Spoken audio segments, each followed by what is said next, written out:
ನಮಸ್ತೆ ಪ್ರಿಯ ವೀಕ್ಷಕರೇ ಮತ್ತು ಬಂಧುಗಳೇ, ನಾನು ನಿಮ್ಮ ಟ್ರೆಡಿಷನಲ್ ಆಯುರ್ವೇದ, ಅಷ್ಟಾಂಗ ಯೋಗ, ಅಕ್ಯುಪಂಚರ್, ಅಕ್ಯುಪ್ರೆಷರ್, ಪಂಚಕರ್ಮ, ಫಿಸಿಯೋಥೆರಪಿಸ್ಟ್,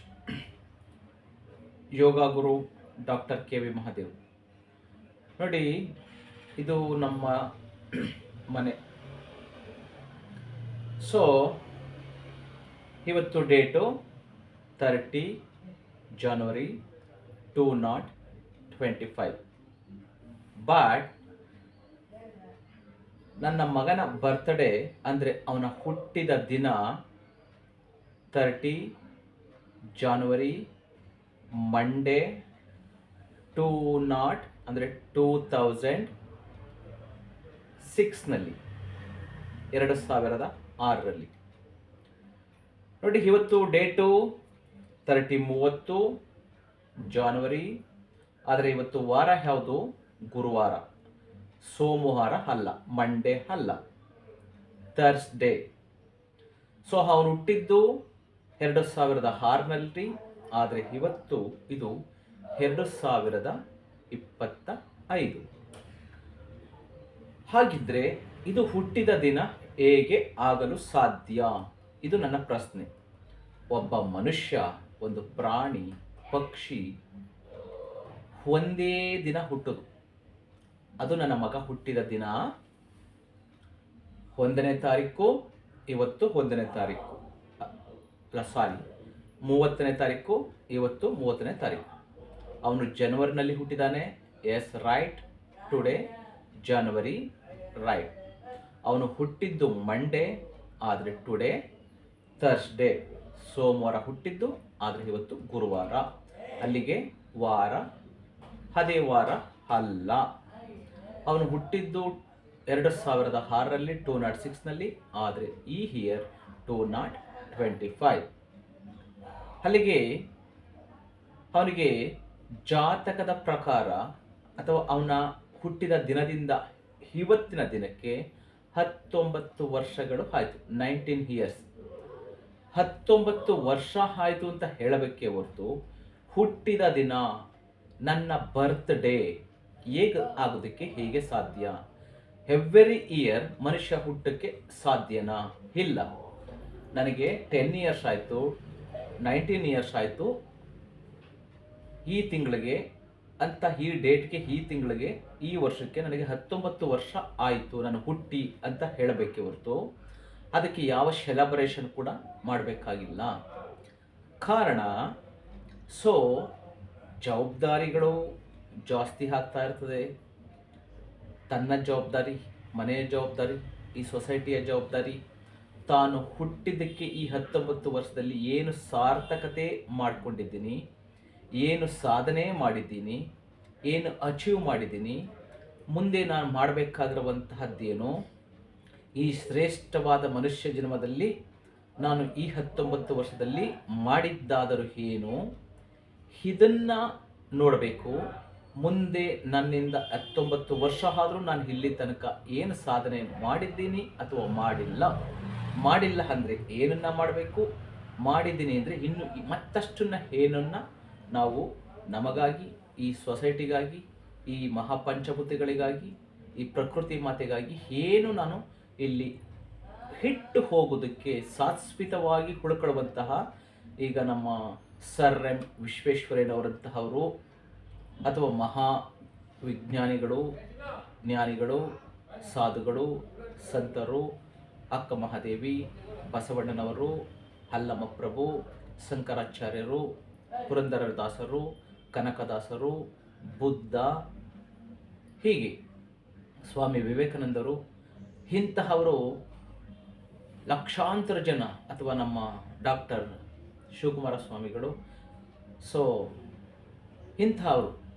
ಪಂಚಾಕ್ಷರಿ ಗವಾಯಿ, ಇಂತಹವರು, ಹೀಗೆ ಮಹಾತ್ಮರುಗಳು ಏನೆಲ್ಲ ಮುಂದಿನ ಪೀಳಿಗೆಗೆ ಹಿಟ್ಟು ಹೋಗಿದ್ದಾರೆ, ಗಳಿಸಿ ಹೋಗಿದ್ದಾರೆ, ಕೊಟ್ಟು ಹೋಗಿದ್ದಾರೆ. ಆ ಥರ ಮಾಡುವಂತಹ ಸಾಧನೆ ಮಾಡಿದರೆ ಮಾತ್ರ ನನ್ನ 19 ವರ್ಷದಲ್ಲಿ ನಾನು ಈ ಸಾಧನೆಗಳನ್ನು ಮಾಡಿದ್ದೀನಿ ಅಥವಾ ಮುಂದೆ ಮಾಡ್ತೀನಿ ಅನ್ನೋದನ್ನು ಈ ಥರ ಒಂದು ವಿಡಿಯೋ ಮಾಡಿ ಸೊಸೈಟಿಗೆ ಬರಬೇಕು. ಇದರಿಂದ ಮುಂದಿನ ಪೀಳಿಗೆ ಅಥವಾ ಅವನ ಫ್ರೆಂಡ್ಸ್ ಇರಬಹುದು ಅಥವಾ ಅವನ ಜೊತೆಲಿರುವಂತಹವ್ರು ಇರಬಹುದು, ಸಂಬಂಧಿಕರಿರಬಹುದು ಅಥವಾ ಸೊಸೈಟಿಗೆ ಗುಡ್ ಇನ್ಫಾರ್ಮೇಷನ್ ಕೊಟ್ಟಂತ ಆಗ್ತದೆ. ಓಹೋ, ಈ ವ್ಯಕ್ತಿ ಮನುಷ್ಯನಾಗಿ ಹುಟ್ಟಿ ಸೊ ಇಷ್ಟೆಲ್ಲ ಸಾಧನೆಯನ್ನು ಮಾಡಿದ್ದಾನೆ, ಈ ಸೊಸೈಟಿಗೆ ಇಷ್ಟೆಲ್ಲ ಕೊಟ್ಟು ಹೋಗ್ತಿದ್ದಾನೆ, ಈ ಕೆಟ್ಟ ಸೊಸೈಟಿಯನ್ನು ಇಷ್ಟು ಬದಲಾವಣೆ ಮಾಡಿದ್ದಾನೆ, ಮುಂದಿನ ಪೀಳಿಗೆಗೆ ಸೊ ಇಂತಹ ಒಂದು ಅಮೂಲ್ಯವಾದ ಕೊಡುಗೆಯನ್ನು ಕೊಟ್ಟು ಹೋಗ್ತಿದ್ದಾನೆ, ಹೋಗಿದ್ದಾನೆ, ಸಾಧನೆ ಮಾಡಿದ್ದಾನೆ ಅನ್ನೋದನ್ನು ಮೋಟಿವ್ ಮಾಡಿ ಬೇರೆಯವರಿಗೆ ಪ್ರೇರಣೆ ಹಾಕ್ತೀವಿ. ಅದನ್ನು ಬಿಟ್ಟು ಹುಟ್ಟಿದ ದಿನ ಅಂತ ಪ್ರತಿ ವರ್ಷ ಇದನ್ನು ಹುಂಬತನ, ದಡ್ಡತನ ಇದನ್ನು ಮಾಡ್ಕೊತ ಹೋದರೆ ಏನೂ ಸಾಧನೆ ಮಾಡದೆ ನಮ್ಮ ಮಗ ಒಬ್ಬಂದೇ ಅಲ್ಲ, ಪ್ರತಿಯೊಬ್ಬ ಮೂರ್ಖರು ಮಾಡುವಂತಹ ಕೆಲಸಗಳಿದು. ಇದು ನಮ್ಮ ಕಲ್ಚರ್ ಅಲ್ಲ, ಇದು ವೆಸ್ಟ್ರನ್ ಕಲ್ಚರ್, ವಿದೇಶಿಗರ ಕಲ್ಚರ್. ಆಮೇಲೆ ನೋಡಿ ಹಿಂದ್ಗಡೆ ಈ ಬೆಲೂನ್ ಡೆಕೋರೇಷನ್, ಇವ್ರಿಗೊಂದು 5,000 ರೂಪಾಯಿ, 5,000 6,000 10,000 ಕೊಟ್ಟಿದ್ದಾರೋ ಐ ಡೋಂಟ್ ನೋ. ಕೆಳಗಡೆ ಆ ಕಡೆ ಎಲ್ಲ ಇನ್ನೂ ಡೆಕೋರೇಷನ್ ಮಾಡಿದ್ದಾರೆ, ನಾನು ಇಷ್ಟಕ್ಕೆ ಮಾತ್ರ. ಸೊ ಮನೆ ಸುತ್ತ ಡೆಕೋರೇಷನ್ ಮಾಡಿದ್ದಾರೆ, ಇದಕ್ಕೊಂದು 5,000-10,000 ರೂಪೀಸ್. ಆಮೇಲೆ ಈವ್ನಿಂಗ್ ಬರುವಂತಹ ಅವ್ರು ಯಾರು ಇನ್ವೈಟ್ ಮಾಡಿದ್ದಾರೆ ಅವ್ರಿಗೆಲ್ಲ ಏನಾದರೂ ಆತಿಥ್ಯ, ಅದಕ್ಕೊಂದು 10,000-15,000. ಆ ನಂತರ ಬಂದವರಿಗೆಲ್ಲ ಏನು ಇವರು ಅತಿಥಿ ದೇವೋಭವ ಅಂತ ಏನು ಅಮೃತನ ಕೊಡ್ತಾರೆ, ವಿಷ ತಿನ್ನಿಸ್ತಾರೆ. ಏನನ್ನ? ಕೇಕ್ನಲ್ಲಿ ಏನಿರುತ್ತೆ ಅಂತ ನಿಮಗೆ ಗೊತ್ತಿದೆ, ಎಲ್ಲ ಬ್ಯಾಡ್ ಕೊಲೆಸ್ಟ್ರಾಲು, ಅದರ ಮೇಲೆ ಕ್ರೀಮು, ಅದರಲ್ಲಿರುವಂತಹದ್ದು ಗೋಧಿ, ಮೈದಾ, ಸೊ ಈಸ್ಟು, ಹಾಗೆ ಅದರಲ್ಲಿ ಹೆಗ್ಗು, ಅದು ಬ್ಯಾಡ್ ಕೊಲೆಸ್ಟ್ರಾಲು. ಅದ್ರ ಜೊತೆಗೆ ಅದು ನಮ್ಮಂತಹವರು ಸಂಸ್ಕಾರವಂತಹವರು ತಿನ್ನುವಂತಹದ್ದು ಮುಟ್ಟುವಂಥದ್ದಲ್ವೇ ಅಲ್ಲ. ಅದರ ಮೇಲ್ಗಡೆ ಒಂದು ಕ್ರೀಮು, ಅದರ ಮೇಲೆ ಇವ್ರದ್ದು ನೇಮು, ಕ್ರೀಮ್ ಮೇಲೆ ನೇಮು, ಸೊ ಅದಕ್ಕೆ ಒಂದು ಕ್ಯಾಂಡಲ್ಲು, ಸೊ ಆ ಕ್ಯಾಂಡಲ್ ಮೇಲೆ ಏನೋ ಒಂದು ಅಂಟಿಸಿ ಅದು ಏನೋ ಬ್ಲಾಸ್ಟ್ ಆಗೋದು, ಅದರದ್ದು ಪೇಪರ್ಸು, ಅದರದ್ದು ಕೆಮಿಕಲ್ಲು, ಅದೆಲ್ಲ ಬಂದು ಆ ಕೇಕ್ ಮೇಲೆ ಕುಂತ್ಕೊಳ್ಳೋದು. ಅದನ್ನು ಕ್ರೀಮ್ ಸಮೇತ ಅದು bad cholesterol, HDL cholesterol, LDL cholesterol, so HDL cholesterol, ಈ ಥರ ಕೊಲೆಸ್ಟ್ರಾಲು ಅದು ಬ್ಯಾಡ್ ಅನ್ಹೆಲ್ತಿ ಫುಡ್. ಅದನ್ನು ಬಂದವರಿಗೆಲ್ಲ ವಿಷವನ್ನು ಕೊಟ್ಟು ಇವರು ತಿನ್ನೋದು. ಸೊ ಅದನ್ನು ಹುಚ್ಚುಚ್ಚಂಗೆ ಮೈಗೆ ಮುಖಕ್ಕೆಲ್ಲ ಬಳ್ಕೊಳ್ಳೋದು. ಇದು ಹುಚ್ಚರು ಮಾಡುವಂತಹ ಕೆಲಸ ಹೊರತು ಸೊ ಮನಸ್ಥಿತಿ ಸರಿ ಇರುವಂತಹವರು ಮಾಡುವಂತಹದ್ದಲ್ಲ. ಬರ್ತ್ಡೇಗಳು ಹುಚ್ಚರುಗಳು ಮಾಡ್ಕೊಳ್ಳುವಂತಹದ್ದು. ಸೊ ಹುಚ್ಚರು ಕೂಡ ಅವ್ರು ಹುಚ್ಚಿಡಿದಿರ್ತಾ ಈ ಥರದ್ದು ಯಾರು ಮಾಡ್ಕೊಳ್ಳೋದಿಲ್ಲ. ಇವರು ಅತಿ ಹುಚ್ಚರು ಅಂತ ಹೇಳಬಹುದು. ಓನ್ಲಿ ನಮ್ಮ ಮಗ ಅಲ್ಲ, ಯಾಕೆಂದ್ರೆ ನನಗಿದು ಗೊತ್ತಿಲ್ಲ, ಇವರೆಲ್ಲ ಇಷ್ಟೆಲ್ಲ ಮಾಡ್ಕೊಂಡಿರೋದು. ನಾನು ಇವಾಗ ಪೇಷಂಟ್ ನೋಡಿಕೊಂಡು ಯೋಗ ಕ್ಲಾಸ್ ಮುಗಿಸ್ಕೊಂಡು ಬಂದೆ, ಇಷ್ಟೆಲ್ಲ ಅರೇಂಜ್ ಮಾಡ್ಕೊಂಡಿದ್ದಾರೆ. ಇದು ನನಗೂ ಗೊತ್ತಿಲ್ಲ. ನನಗೆ ಗೊತ್ತಾದರೆ ನಾನು ಇದಕ್ಕೆ ಅಬ್ಜೆಕ್ಷನ್ ಮಾಡ್ತೀನಿ ಅಂತೇಳಿ ನನಗೆ ಗೊತ್ತಿಲ್ಲದಂಗೆ ಈ ಅರೇಂಜ್ಮೆಂಟ್ ಎಲ್ಲ ಮಾಡ್ಕೊಂಡಿದ್ದಾರೆ. ಮಾಡ್ಕೊಂಡಾದ್ಮೇಲೆ ಏನು ಮಾಡೋಕ್ಕಾಗೋದಿಲ್ಲ ಅಂತ ಅವರ ಯೋಚನೆ, ಆಲೋಚನೆ, ದುರಾಲೋಚನೆ. ಇದು ಮೂರ್ಖರುಗಳು ಮಾಡಿರುವಂತಹದ್ದು. ಬಂದವ್ರಿಗೆಲ್ಲ ವಿಷವನ್ನು ತಿನ್ನಿಸಿ ಇವರು ತಿಂದು, ಸೊ ಅದು ಬೇಕರಿಯವ್ರಿಗೆ ಲಾಭ ಹೊರತು ಇವ್ರಿಗೇನು ಲಾಭ ಆಗೋದಿಲ್ಲ. ಸೊ ಡೆಕೋರೇಷನು ಲಾಭ ಹೊರತು ಇವ್ರಿಗೇನು ಲಾಭ ಆಗೋದಿಲ್ಲ. ಆ ನಂತರ ಅದರ ಮೇಲೆ ಸೊ ಚಿಪ್ಸು, ಅದರಲ್ಲಿ ಸೊ ಅದು ಅಷ್ಟೇ ಯಾವುದು ಕೆಟ್ಟ ಎಣ್ಣೆಯಿಂದ, ಆಯಿಲಿಂದ ಕರೆದಂತಹದ್ದು. ಸೊ ಅದು ಅನ್ಹೆಲ್ತಿ ಫುಡ್ಡು. ಜೊತೆಗೆ ಅದರಲ್ಲಿ ಉಪ್ಪಿನಂಶ ಜಾಸ್ತಿ ಇರ್ತದೆ. ಒಂದು ಕಡೆ ಈ ಸಾಲ್ಟ್, ಉಪ್ಪು, ಜೊತೆಗೆ ಅದರಲ್ಲಿರುವಂತಹ ಕೆಟ್ಟ ಎಣ್ಣೆಯಲ್ಲಿ ಕರೆದಂತಹ ಕರಿದ ಪದಾರ್ಥಗಳನ್ನು ತಿನ್ನಬಾರ್ದು ಅಂತ ನಾನು ಪೇಷಂಟಿಗೆಲ್ಲ ಹೇಳ್ತಿರ್ತೀನಿ. ನಮ್ಮನಲ್ಲಿ ಇಂಥ ಮೂರ್ಖ ಕೆಲಸ ಮಾಡ್ತಿದ್ದಾರೆ. ತಾವು ತಿಂದು ಬೇರೆಯವ್ರಿಗೂ ತಿನ್ನಿಸ್ತಾರೆ. ಬರುವಂತಹವರು ಹಾಗೆ ಇರ್ತಾರೆ, ಅವರು ತಿಂದು ಇವರು ತಿಂತಾರೆ, ಕೇಕನ್ನು ತಿಂತಾರೆ, ಇನ್ನೇನೇನು ಅರೇಂಜ್ಮೆಂಟ್ ಮಾಡ್ಕೊಂಡಿರ್ತಾರೆ. ಒಟ್ಟಲ್ಲಿ ಇವ್ರು ತಿನ್ನೋದೆಲ್ಲ ಅನ್ಹೆಲ್ತಿ ಫುಡ್, ಇವ್ರು ಮಾಡೋದೆಲ್ಲ ಅನಾಚಾರ. ಸೊ ಇವ್ರಿಗೆ ಸಂಸ್ಕಾರಗಳು ಇಲ್ಲದೆ ಇರುವಂಥದ್ದು. ನಮ್ಮ ಮನೆಯ ಮಕ್ಕಳುಗಳೇ ಸೊ ಹಿಂಗೆ ಸಂಸ್ಕಾರ ಇಲ್ಲದೇ, ಹೇಳಿದ್ದ ಮಾತಾ ಕೇಳದೇ ಅವ್ರ ಮನಸ್ಸಿಗೆ ಬಂದಂಗೆ ಬೆಳೀತಾರೆ ಅಂದರೆ ನಾವು ಇಂತಹ ದಡ್ಡ ಮಕ್ಕಳಿಗೆ ಜನ್ಮ ಕೊಟ್ಟಿದ್ದೀವಿ ಅಂದರೆ ಏನು ಅಂತ ಬಡ್ಕೋಬೇಕು. ಹಾಗಂತ ನಮ್ಮನೆಯ ಮಕ್ಕಳು ನನ್ನ ಮಗ ಮೂರ್ಖ, ದಡ್ಡ, ಸಿಕಾಮಣಿ, ಹೇಳಿದ ಮಾತು ಕೇಳೋದಿಲ್ಲ ಅಂತ ನಿಮ್ಮ ಮನೆ ಮಕ್ಕಳುಗಳು ಹಾಗೆ ಇರಬೇಕು, ನಿಮಗೆ ಹೇಳೋ ರೈಟ್ಸ್ ನನಗಿಲ್ಲ ಅನ್ನೋದು ಶುದ್ಧ ತಪ್ಪು. ನಾನು ಕೆಟ್ಟ ದುಶ್ಚಟಗಳು, ದುರ್ಬುದ್ಧಿಗಳಿಂದ ನಾನು ಕೆಟ್ಟಿದ್ದೀನಿ ಅಂದರೆ ನೀವು ನಂತರನೇ ಹಾಗೆ ಅಂತ ಹೇಳೋದು ಅವನಂತಹ ಅವಿವೇಕಿ, ಅಜ್ಞಾನಿ, ಸ್ವಾರ್ಥಿ ಇನ್ಯಾರೂ ಇರುವುದಿಲ್ಲ. ಅದಕ್ಕೋಸ್ಕರ ನಿಮಗೆ ಈ ಇನ್ಫಾರ್ಮೇಷನ್ ಕೊಡ್ತೀನಿ. ಎಲ್ಲರಿಗೂ ನನ್ನಲ್ಲಿ ಒಂದೇ ನ್ಯಾಯವೇ ದೇವರು, ಧರ್ಮವೇ ನನ್ನ ಉಸಿರು. ಪ್ರಿಯ ವೀಕ್ಷಕರೇ, ಬಂಧುಗಳೇ ಮತ್ತು ಮಕ್ಕಳೇ, ತಂದೆ ತಾಯಿಯಂದಿರೇ, ಪೋಷಕರೇ, ದಯಮಾಡಿ ನಾನು ಅವ್ರಿಗೆ ವಾರ್ನ್ ಮಾಡ್ತೀನಿ. ಅವ್ರು ಈವ್ನಿಂಗ್ ಬಂದಾಗ ಇವತ್ತು ಅವ್ರಿಗೆ ವಾರ್ನ್ ಮಾಡ್ತೀನಿ ಸ್ಟ್ರಿಕ್ಟಾಗಿ. ಈ ವರ್ಷನೇ ಲಾಸ್ಟ್ ಆಗಬೇಕು.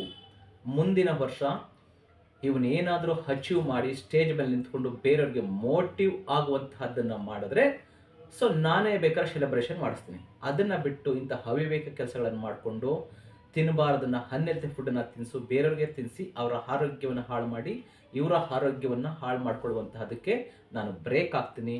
ನೀವು ಕೂಡ ಜವಾಬ್ದಾರಿಯುತ ಪೋಷಕರಾಗಿದ್ದರೆ ಈ ನಮ್ಮ ವೆಸ್ಟ್ರನ್ ಕಲ್ಚರ್ ನಮಗೆ ಬೇಡ, ನಮ್ಮ ಇಂಡಿಯನ್ ಕಲ್ಚರ್, ನಮ್ಮ ಸನಾತನ, ಇದನ್ನು ಉಳಿಸೋಣ, ಬೆಳೆಸೋಣ. ಸೊ ನಂತರ ಪ್ರತಿಯೊಬ್ಬ ಪೋಷಕರು ಇದನ್ನು ಅಪೋಸ್ ಮಾಡಬೇಕು. ಇದಕ್ಕೆ ಯಾರೂ ಕೂಡ ಅವ್ರಿಗೆ ಮಕ್ಕಳಿಗೆ ಸೊ ಪ್ರೇರಣೆ ಆಗಬಾರ್ದು. ಇದು ದಡ್ಡತನ, ಹುಂಬತನ, ಮೂರ್ಖತನ ಅಂತಲೇ ಹೇಳ್ಬೋದು.